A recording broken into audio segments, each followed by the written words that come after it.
Welcome to this very special edition of the KJ Masterclass Live, the show which ensures that you profit from your time spent here with experts, either through their industry insights, information, or simply learning from them.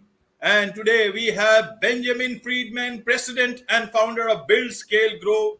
And he has been helping tech founders build, scale, and grow their startup for over 2 decades. Welcome to the show, Benjamin. Thank you so much, AJ. It's great to be here with you.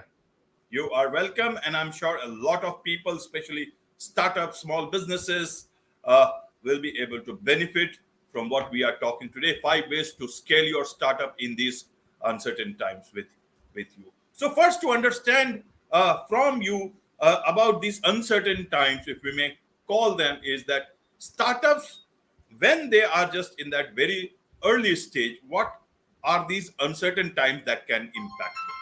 Because sure. What should they be keeping a note of about these times? Because I guess almost every time in history, if we look at, most of the times it is a bit uncertain. Time itself is uncertain. To help us understand what should businesses or startups should keep note of majorly as days progress. Of course, I appreciate the prompt. Let's get right into it. So my thesis here is that every startup is going to face a number of uncertainties throughout their journey. That includes the market that you're working in, the economy, both local and global, the stakeholders, whether it's investors, co-founders, your team. There's going to be a lot of uncertainty throughout your journey. And so the one thing that you know is going to be with you throughout the whole time is yourself. And so I like to say, hey, whether it's good times or bad times, let's always focus on what you're trying to do here. What problem are you looking to solve? And what do you believe is necessary in order to do that? Right, Benjamin. And you also say that startups are so busy solving problems, they have no time to grow. So that is where the heavy lifting can be done by you and your team. So you talk about 5 ways to scale in these uncertain times, Benjamin. So let's get straight to those 5 ways so that it almost becomes a step-by-step for startups so that they can just implement that. And if there are any further questions for them, they can connect with you directly. And also you have the book, newly published book, Scale, Reach Your Peak, and we'll come to that. So first, the 5 ways to scale in these uncertain times for startups. Sure. Let me touch on them in sequence, and I'll pause after each one. So if you have any questions, AJ, we can dig right into it. The first is to think about planning. I encourage all founders to really emphasize their vision and their values. These are going to carry forward throughout the whole journey. When things are at the hardest, when things are going unexpectedly well, you're always going to want to come back to your vision and values to help you solve problems and figure things out. With that in effort to plan, you want to think about different scenarios. So think about what you expect to happen, but also talk about what if things go better than expected, and also what if things are worse than you imagined. And you want to lay out these scenarios before anything else, because then if things are stressful, either good stress or bad stress, you can come back to those plans and come back to the ideas you had when you were level-headed and really thinking things through. And then finally, with those scenarios, you want to put some budgets behind, both time and money, to think about the implications. If things go as expected, hey, if things go faster, that's great. But what does that mean? What resources do you need? And if things don't go as well, what changes do you have to make? And then you want to back all that up with data. So you're constantly reviewing your assumptions, correcting yourself, and building on what's working well. Right, Benjamin. Carry on. If I understand, if you have mentioned first as the vision, keep track of your vision. Is that right? Or if there is something I missed because of this some glitch here? No, that's very much correct. You want to understand your vision and where you want to be headed, because there are going to be situations and circumstances which pressure you to go a different direction. Maybe your first customers really want you to do something else. Maybe there's a member of the team who has a great idea, but it just doesn't align with your vision. You just want to constantly think about, why are you doing this? Why are you struggling day in, day out to get this done? And there will be temptations, there will be distractions. How do you stay really focused on what matters to you? Right, Benjamin. So here, in terms of vision, then there is also this big thing called investors, angel investors. They may be, but they have a huge role to play if you are taking money from them. So a lot of times there are demands from the investors, either to scale up, because you need money when you need to scale up. You certainly need some amount of capital from wherever you can get.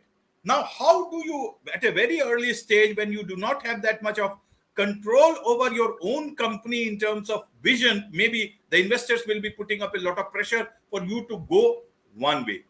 And even with money coming in, the founders, if there are more than one or two or three, they may have different point in terms of vision and moving forward. So how do you still able to stick to the vision that you had and make sure that the investor is coming in only with the right sort of a guidance, and not actually pushing you off from the things that you actually wanted to? And how do you manage those difference of opinion or the way people look at the vision as they go forward? How do you manage that?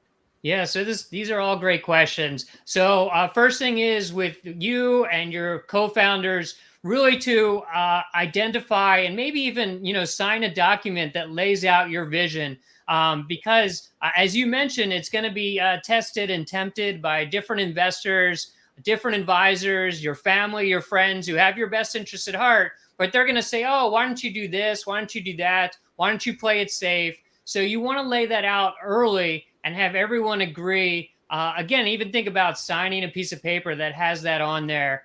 That said, you will be tempted to take investment. One thing I tell a lot of early stage founders is to make sure that when you take that investment, it is to support your dream, not somebody else's.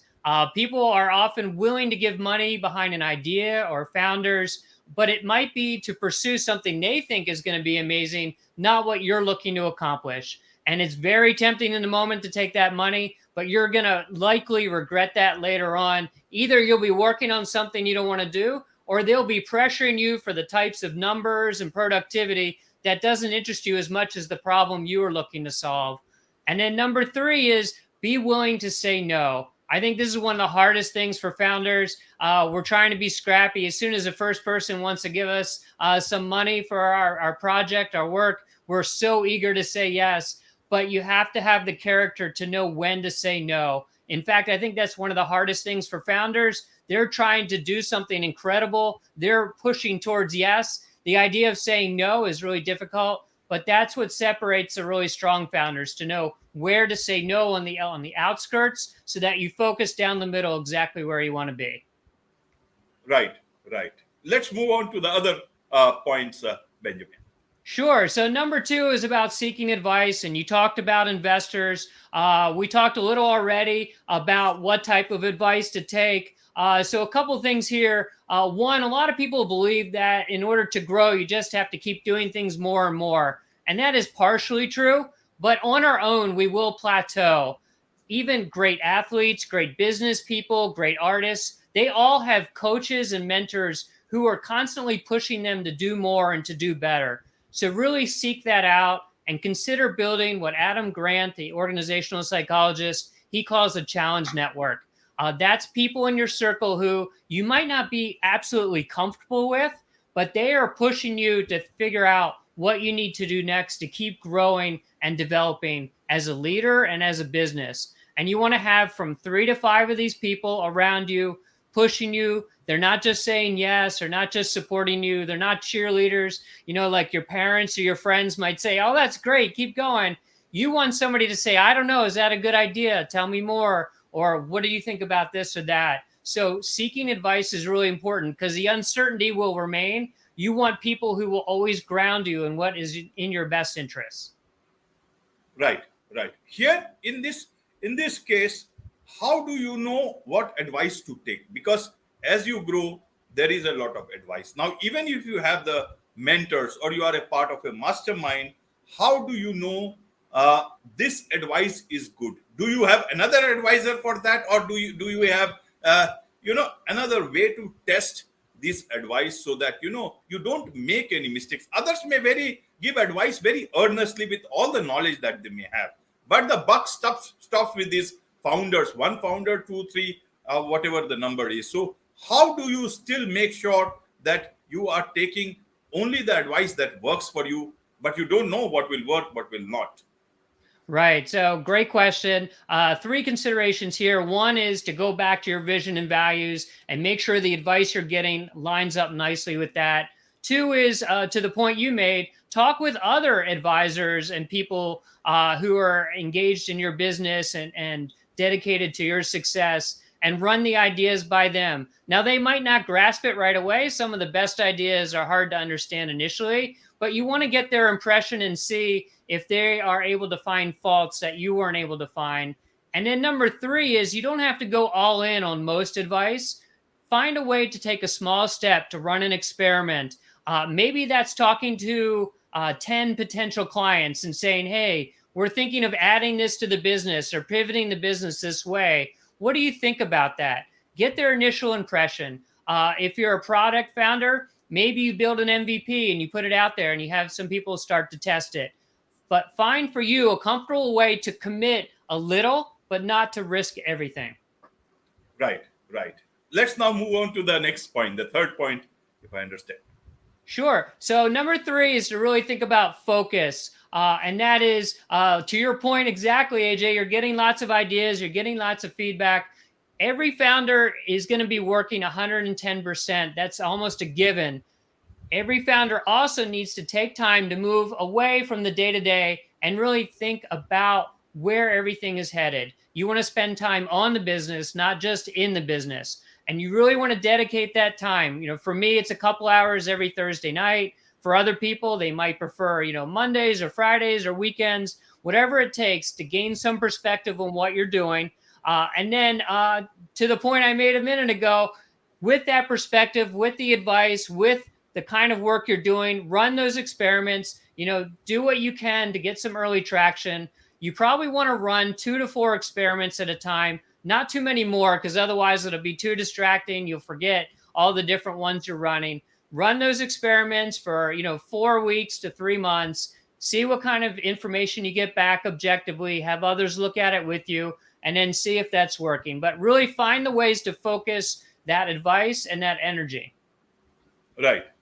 Now, when you are running experiments within the company, if there are more than one founders, they divide their role, and other people, head those departments, even if the company is very small.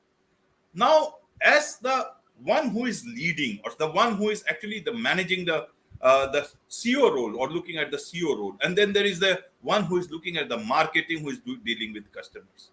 How do you bring that synergy between those decision making, those experiments? Because somebody who is heading that particular department, or somebody who's under the chart, but this is not going to be very great. So how do you still be nice, as well as put those reservations about some experiment which you are about to undertake? How does it work on there? Secondly, the question is coming about the temperament of people. Now, initially, some aggressiveness is required. So a startup, when you have that aggressive temperament, it is good. But later on, you need that stable temperament, something which you can, when you can step back from the things and look at, because now you are scaling up. You are not running on the ground, but you need to take off. And that needs a very different temperament than when you are on the ground. So how do you manage that part of the whole affair when you are trying to scale? This is fantastic. I love all these questions, AJ. Let me see if I can break them down and address them one at a time. The first thing you mentioned, actually, I want to pull that thread for a moment. When you and your co-founders have different roles and responsibilities, it can be tricky. At first, it seems obvious. You're friendly. You're talking all the time. But months later, years later, all the pressures, it gets a little bit more confusing who's supposed to do what and who's doing a good job. So I encourage co-founders to really write down their roles and responsibilities. I know people go into startups because they don't want to be corporate, but that is one thing we can borrow from the corporate world. a job description. And it's really talking about, okay, I'm going to do this, you're going to do this other person's going to do that. And then below, talk about what success means. And that gets into your second question. Hey, if you're running experiments, how do you know if they're working or not? Before the experiment even starts, you want to talk about why you're doing it, the return on your investment you expect, and what does success look like, even in a few weeks. You might not have full success. You might not sign new customers. You might not have the new product launched. But in even 2 to 4 weeks, you'll know if you're trending towards success. So you want to define that early, and then you want to meet on that deadline. And everyone looks at it and says, oh, based on what I'm seeing, this is successful so far. Let's keep going. Or, hey, we've gotten some feedback already. This is a bad idea. Maybe we should stop and put our energy somewhere else. And then the last part you talk about was the tempo of founders and what happens as the company matures. A lot of businesses I've come into, it's a group of people hanging out, having a good time, and spending 14, 16 hours a day building something meaningful. And that's an amazing feeling. But at some point, you need more people and more resources in order to have a greater impact and to reach your vision. When that happens and you start adding people, the whole circumstances of the company changes. There's a new infrastructure. You bring in someone like me. But then the founders have to recognize that, hey, this is not exactly what I set out to do. Now, maybe they can transition well, but a lot of times for founders, the biggest bottleneck from going to a few million to tens of millions of dollars is themselves. What was successful for them in the early part, and making sure they handled all the responsibility, making sure they were persistent, making sure, like you said, pushing people to do as much as possible. That may not be the ideal formula once you're 50, 100 or more people. So you have to really be honest with yourself, and you have to rely on your challenge network, and you have to get feedback from your team. Like, hey, am I the type of leader that this company needs now? It's a hard question to ask, but if you really want the business to be successful, even bigger than yourself, that's the right question to ask. Wonderful. Wonderful. Let's move on to another point, wonderful point that you are making. Yeah, sure. So the number 4 point is about self-awareness. You really want to think about how you're going to deal with all this pressure. There's a thing called resilience, and it's talked about a lot in some ways for a reason. And that is, most founders are going to run into different pressures and circumstances which are really hard to manage. And so you want to think about from the beginning and then constantly throughout, how do you deal with this pressure? How do you want to manage your working relationships? How do you want to make the best decisions? And you want to think about that 2 ways, internally and externally. So internally, some people embrace this better than others, but I really encourage founders to spend some time every week either writing or putting lists for themselves to keep them accountable, going through mindfulness or reflection, whatever allows you to center on yourself for a little bit every day and make sure you stay grounded. And then externally, it's making sure you have those resources I mentioned, both people who will support you no matter what, and also people who will call you out. Even if you think you're right, they'll tell you what you need to hear, even if it's not what you want to hear. So that sense of self-awareness, internal and external, is necessary for the whole journey.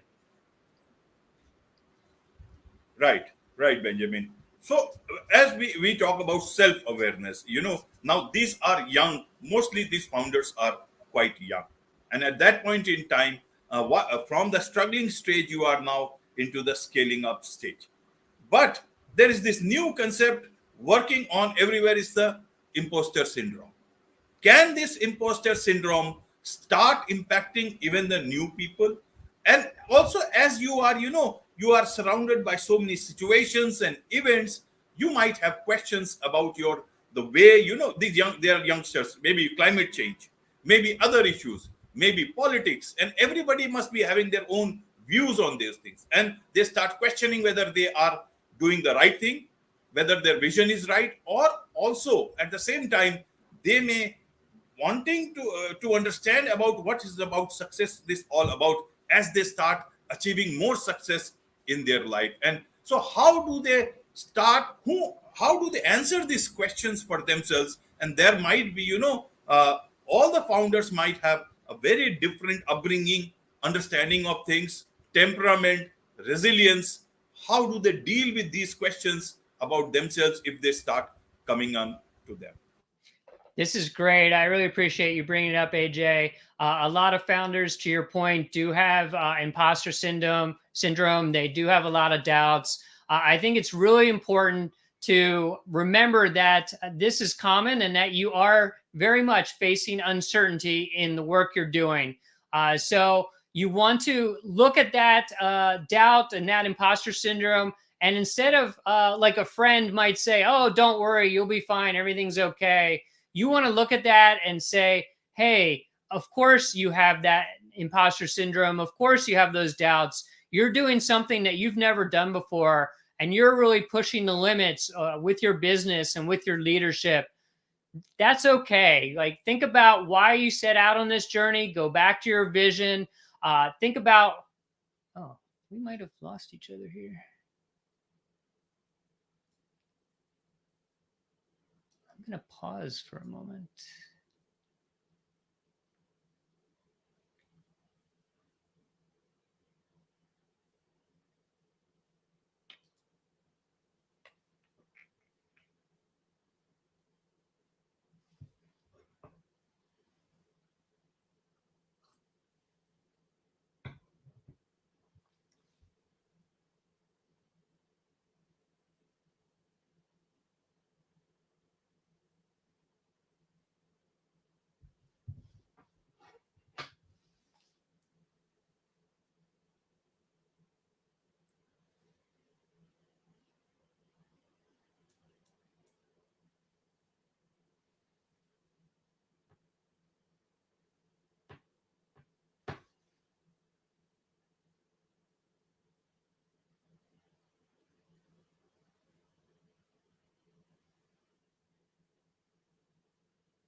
Yeah, sorry for that, Benjamin. There was this some issue with the internet connection, so we are back now. So we can start from where we left.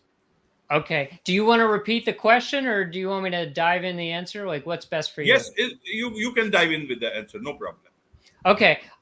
So AJ, hey, that was a great question asking about imposter syndrome and about doubts. A lot of times our friends are going to come to us and say, hey, no, you're awesome. You're great. Don't worry about it. In my mind, that is meant to be really good advice, but it's actually probably not what we need to hear as founders. Because we are truly facing uncertain times. We are pushing ourselves. We're pushing our business. We're trying to do something in many cases that has never been done before. And for somebody to say, oh, you're fine, everything's going to work out, that seems almost disingenuous to us. So what I say to founders is, hey, you are doing something amazing. You're going on this journey. You're learning a ton. No matter what happens from all this, you're going to be so much happier as a person if you embrace the learning and the opportunity to make an impact. So yes, it's definitely scary. Whenever we do something scary, it feels uncomfortable, and you just kind of want to, hide and go under a blanket and forget about it all. But no, like, look it right in the face and say, yeah, I'm going to feel a little bit of imposter syndrome. I'm going to have my doubts because I'm doing something I've never done before and likely nobody else has done before. The other thing I encourage founders to do is every day or at least once a week, write down all your accomplishments. Hey, you finally connected with that investor. Hey, you demoed in front of an important customer. Hey, you got your first person to download your MVP, or your 1,000th person. just write it all down. And if you're having those moments of doubt and uncertainty, go back to your journal and say, hey, these are all the things I've been doing. I struggled at first. I got through those struggles. Whatever it is today, I'm going to get through this struggle as well. Right, right. Wonderfully explained, Benjamin. Now, one more point is left. Self-awareness, you really, really explained it very, very well. Yeah. So from there, I say, okay, how are we going to put this all together and apply it? And I call it optimization. So I just talked about thinking about your doubt and imposter syndrome as an opportunity to learn. That's really called a growth mindset, where you say, hey, whatever is in front of me, I could look at it as a challenge. I could look at it as something that could beat me up, or I could look at this as an opportunity to learn. And no matter what happens here, I'm going to learn something important and valuable. And if you go into every conversation, every opportunity, and every challenge with this growth mindset, you are going to be a better person for it, because the challenges have uncertainty, but your growth mindset is a constant. You will constantly think about, how am I going to grow and improve from this situation? The other thing I encourage founders to do is to think about your energy. Think about, are you at your best first thing in the morning at 2 a.m., somewhere in between? After you have a meal, do you get sleepy? And maybe that's when you do something that doesn't require as much brain power. But really think about your energy. That will change over your lifetime, but mostly that is constant for purposes of running a business. So think about those things that are constant to fight against the uncertainty. Your energy, this growth mindset, and also, of course, we always have to tell founders, AJ, think about your mental health and your physical health. Don't forget to eat right. Don't forget to exercise. Yeah, I know you're working 14, 16 hours a day, but if you forget to do those things, if you forget to get enough sleep, you're just going to degrade over time, and you're going to be less effective. That's not good for you or your business. So always remember those as well, and write them down if that's how you make sure things happen.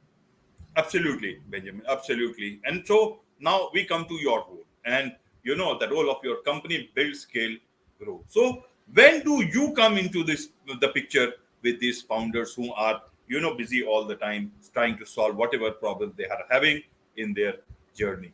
So when do you come? When does your company, and what are the things that you can provide? In other words, let me ask you this way: is that how should a founder know that you are there for them, and that this is the time I should approach Benjamin for help? Sure. No, I love those questions, and they all reach the same point. If as a founder, you're spending more and more time building your business than you are what you want to spend your time doing, which is probably developing a product or expanding your market or finding more investors, that's one inflection point where you want to bring in someone like me. I really think of it as once a founder has gotten product market fit or service market fit, if that's your business, now you need a partner to help you build a business so that you can scale as quickly and efficiently as possible, while being very mindful you want to keep that momentum going. And so I'll come in, I'll do a gap analysis, look across your whole company, sales, marketing, business operations, finance, client success, all the different areas where you may not have any systems or processes in place, or areas where you have somebody who's been doing it for a while, but in order to level up, they need some support. And then we'll look at that analysis and say, okay, these are different ways I can be helpful. And then I might do that on a recurring basis. I might do that on a project basis.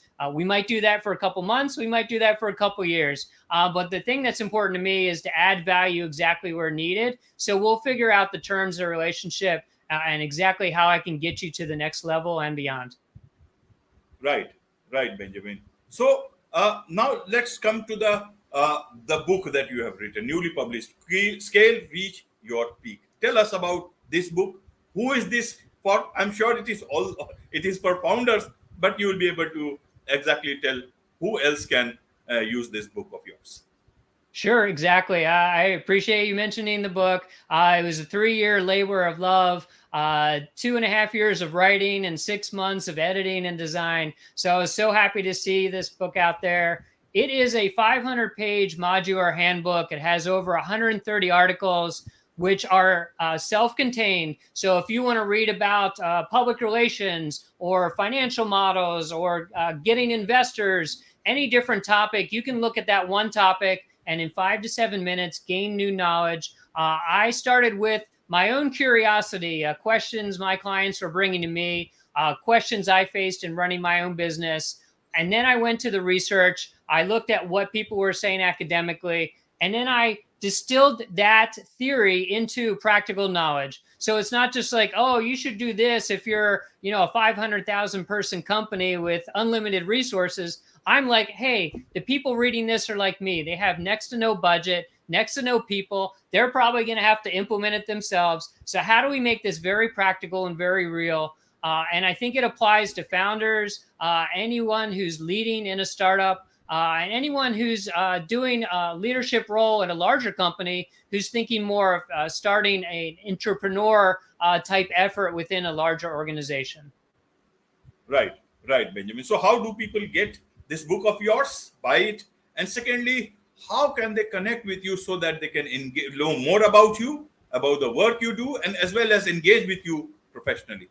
Sure. So Scale Reach Your Peak is available on Amazon as ebook or print versions. My website is webuildscalegrow.com.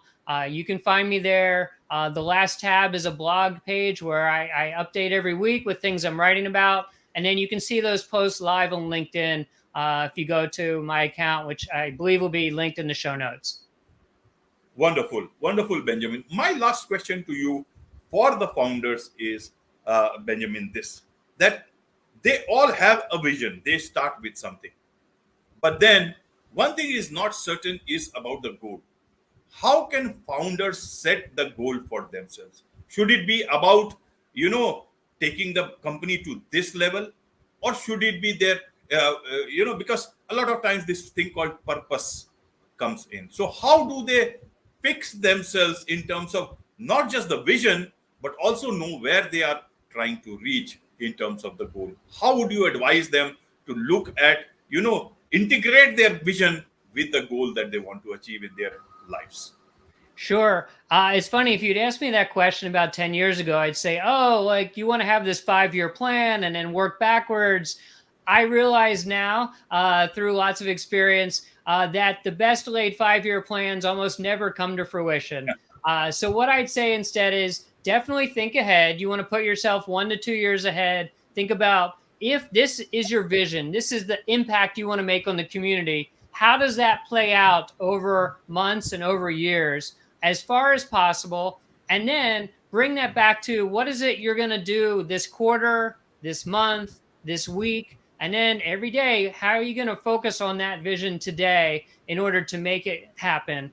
When I talked earlier about spending time to think on the business so that strategically you're looking at everything, that's where you go back to your plans and you reconcile your annual goal with your quarterly, with your weekly. And that way you figure out if you're tracking the right way and you put some measurements on that. Like, oh, like I want to be on AJ's podcast this month, or, oh, I want to meet 10 prospective customers, or, oh, I want to reach out to 50 investors, whatever those are, lay those out, and then you can check your progress. And you might find that you're making more progress in one way than another. That's fine. If that's meaningful to you, double down on that. Google did their SEM search as one of many parts of their business, and that happened to be the part that took them to one of the biggest companies in the world.